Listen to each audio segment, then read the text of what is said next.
ರಾಜ್ಯ ಸರ್ಕಾರದ ಸನ್ಮಾನ್ಯ ಮುಖ್ಯಮಂತ್ರಿಗಳಾದ ಸಿದ್ದರಾಮಯ್ಯ ಅವರು ಮಂಡಿಸಿರುವ ಬಜೆಟ್ ಜನಪರವಾದ ಬಜೆಟ್ ಆಗಿದೆ ಎಂದು ಕೆಪಿಸಿಸಿ ವಕ್ತಾರರಾದ ಎಚ್ ದೇವರಾಜ್ ಅವರು ತಿಳಿಸಿದರು.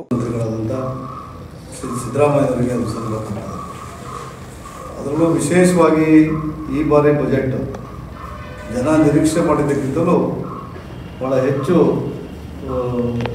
ಒತ್ತು ಕೊಟ್ಟು ಬಜೆಟನ್ನು ಮಂಡನೆ ಮಾಡಿದ್ದಾರೆ.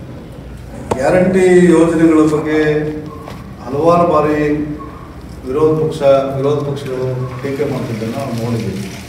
ಗ್ಯಾರಂಟಿ ಯೋಜನೆ ಅನುಷ್ಠಾನ ತರೋದಕ್ಕೆ ಆಗೋದಿಲ್ಲ, ತಂದರೆ ಸರ್ಕಾರ ದಿವಾಳಿ ಆಗಿಬಿಡುತ್ತೆ, ಖಜಾನೆ ಖಾಲಿ ಆಗಿಬಿಡುತ್ತೆ, ಸರ್ಕಾರನೇ ಉಳಿಯೋದಿಲ್ಲ, ರಾಜ್ಯ ದಿವಾಳಿ ಆಗುತ್ತೆ ಅಂತ ಆರೋಪ ಮಾಡಿದಂಥ ಸನ್ನಿವೇಶಗಳನ್ನು ನಾವು ನೋಡಿದ್ದೀವಿ. ನಗರದ ಸುದ್ದಿಗೋಷ್ಠಿಯಲ್ಲಿ ಮಾತನಾಡಿದ ಅವರು, ಜನಪರವಾದ ಬಜೆಟ್ ಮಂಡಿಸಿರುವ ಸನ್ಮಾನ್ಯ ಮುಖ್ಯಮಂತ್ರಿಗಳಿಗೆ ಕೆಪಿಸಿಸಿ ವತಿಯಿಂದ ಹೃದಯಪೂರ್ವಕ ಅಭಿನಂದನೆಗಳನ್ನು ಸಲ್ಲಿಸುತ್ತಿದ್ದೇವೆ ಎಂದು ಹೇಳಿದರು. ಜನಪ್ರಿಯ ಮುಖ್ಯಮಂತ್ರಿಗಳು ಅರ್ಥಶಾಸ್ತ್ರಜ್ಞರು ಅಂತಲೇ ಹೇಳ್ಬೋದು. ಸಿದ್ದರಾಮಯ್ಯವ್ರಿಗೆ ಅದರಲ್ಲೇನು ಪ್ರಶ್ನೆ ಇಲ್ಲ, ಅದು ನಾವು ಹೇಳಿದರೂ ಉತ್ಪ್ರೇಕ್ಷೆ ಆಗೋದಿಲ್ಲ.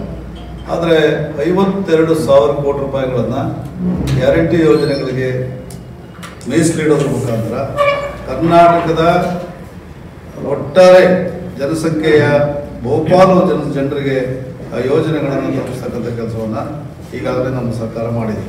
ನಾವು ರಾಜ್ಯದ ಮುಖ್ಯಮಂತ್ರಿಗಳನ್ನು ಮತ್ತು ನಮ್ಮ ಡೆಪ್ಟಿ CM ಆದಂಥ ಡಿ ಕೆ ಶಿವಕುಮಾರ್ ಸಾಹೇಬ್ರನ್ನ, ಖರ್ಗೆ ಅವ್ರನ್ನ, ರಾಷ್ಟ್ರೀಯ ಅಧ್ಯಕ್ಷರಾದಂಥ ಖರ್ಗೆ ಅವ್ರನ್ನ ಮತ್ತು ಇಡೀ ಕ್ಯಾಬಿನೆಟನ್ನು ನಾನು ಈ ಸಂದರ್ಭದಲ್ಲಿ ಅಭಿನಂದಿಸ್ತೀನಿ. ಚಿಕ್ಕಮಗಳೂರು ಜಿಲ್ಲಾ ಕಾಂಗ್ರೆಸ್ ವತಿಯಿಂದ ಮತ್ತು ಇಡೀ ಸಾರಾ ಸಂಘಟ ಎಲ್ಲ ಜನರ ವತಿಯಿಂದ ಅವ್ರನ್ನ ಅಭಿನಂದಿಸ್ತೀವಿ. ಯಾಕೆಂದರೆ ಈ ರೀತಿಯ ಬಜೆಟನ್ನು ಯಾರು ಕೂಡ ಕೊಟ್ಟಿರಲಿಕ್ಕೆ ಸಾಧ್ಯ ಇಲ್ಲ. ನಾವು ನೋಡಿದ್ದೀವಿ ಹಲವಾರು ಕ್ಷೇತ್ರಗಳಿಗೆ ಒಂದು ಕಣ್ಣಿಗೆ ಬೆಣ್ಣೆ, ಒಂದು ಕಣ್ಣಿಗೆ ಸುಣ್ಣ, ಈ ಥರದ ಬಜೆಟನ್ನು ಮಂಡಿಸಿರ್ತಕ್ಕಂಥದ್ದು ರಾಜ್ಯದಲ್ಲೂ ಮತ್ತು ಕೇಂದ್ರದಲ್ಲೂ ನಾವು ನೋಡಿದ್ದೀವಿ. ಆದರೆ ಈ ಬಾರಿ ಹಾಗಾಗಿಲ್ಲ. ಎಲ್ಲರಿಗೂ, ರೈತರು, ಮಹಿಳೆಯರು, ಅಲ್ಪಸಂಖ್ಯಾತರು, ದಲಿತರು ಮತ್ತು ಬಹುಸಂಖ್ಯಾತರು ಎಲ್ಲ ವರ್ಗದ ಜನರಿಗೆ ನ್ಯಾಯಸಮ್ಮತವಾದಂಥ ಅವರ ಬೇಡಿಕೆಗಳನ್ನು ಈಡೇರಿಸ್ತಕ್ಕಂಥ ಕೆಲಸವನ್ನು ಮಾಡಿದ್ದಾರೆ. ಅದರಲ್ಲೂ ವಿಶೇಷವಾಗಿ ಪತ್ರಕರ್ತರಿಗೆ ಕೂಡ, ಗ್ರಾಮೀಣ ಪತ್ರಕರ್ತರಿಗೆ ಪಾಸ್ ಕೊಡೋದ್ರ ಮುಖಾಂತರ ಒಂದು ಹೊಸದಲ್ಲ, ಅದು ಹಳೇದೇ, ಅದನ್ನು ನಿಂತೋಗಿತ್ತು, ಮಧ್ಯದಲ್ಲಿ ನಿಂತೋಗಿತ್ತು. ಆ ಒಂದು ಇತಿಹಾಸವನ್ನು ಮತ್ತೆ ಮರುಕಳಿಸ್ತಕ್ಕಂಥ ಕೆಲಸವನ್ನು ಸಿದ್ದರಾಮಯ್ಯನವರು ಮಾಡಿದ್ದಾರೆ. ಸುದ್ದಿಗೋಷ್ಠಿಯಲ್ಲಿ ಕೆಪಿಸಿಸಿ ಸಂಯೋಜಕರಾದ ಹಿರೇಮಗಳೂರು ರಾಮಚಂದ್ರ, ತಿಪ್ಪೇಶ್, ಲೋಕೇಶ್, ಪ್ರಕಾಶ್ ರೈ, ಕೋಟೆ ಆನಂದ್ ಉಪಸ್ಥಿತರಿದ್ದರು.